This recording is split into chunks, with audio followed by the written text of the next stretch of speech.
Sinampahan ng NBI ng mga bagong reklamo si Alice Guo sa Office of the Ombudsman.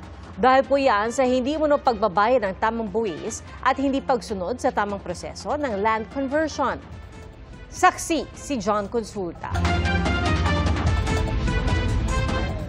Isang taon mula nang maaresto sa Indonesia si dating Bamban Mayor Alice Guo, muling sinampahan ng NBI ng patong-patong na reklamo ang dating alkalde at 35 iba pa sa tanggapan ng Ombudsman. Reklamong paglabag sa Anti-Graft and Corrupt Practices Act, possession of prohibited interest by a public official ng Revised Penal Code, gross misconduct, serious dishonesty at iba pa ang nirekomenda ng Task Force Guo ng NBI. Alice Guo and her councilor, vice mayor during her time. Also, against the former mayor prior to Alice Guo, including the vice mayor, councilors down. Ayon sa NBI, hindi kasi binayaran ng tama ang buwis para sa halos 8 ektaryang lupang kinatatayuan ng Pogo Hub sa Bamban, Tarlac.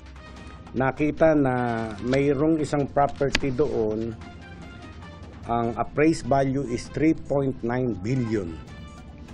But they only paid real property tax amounting to 10,000. Sa lupa, sa land yun sa lupa. Sa building, 0. Hindi nagbayad.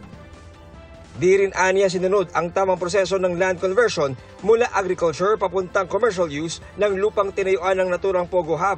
Ayon pa kay Santiago, dawit din ang ilang sibilyan, karamihan, mga incorporators ng mga kumpanyang Baofu, Hongsheng at Zunyuan.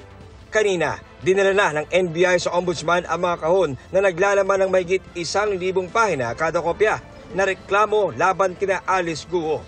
Sinusubukan pa namin makuha ang panig ni Guo na nakatitini sa Pasig City Jail Female Dormitory. Para sa GMA Integrated News, ako si John Consulta, ang inyong saksi. Mga kapuso, maging una sa saksi.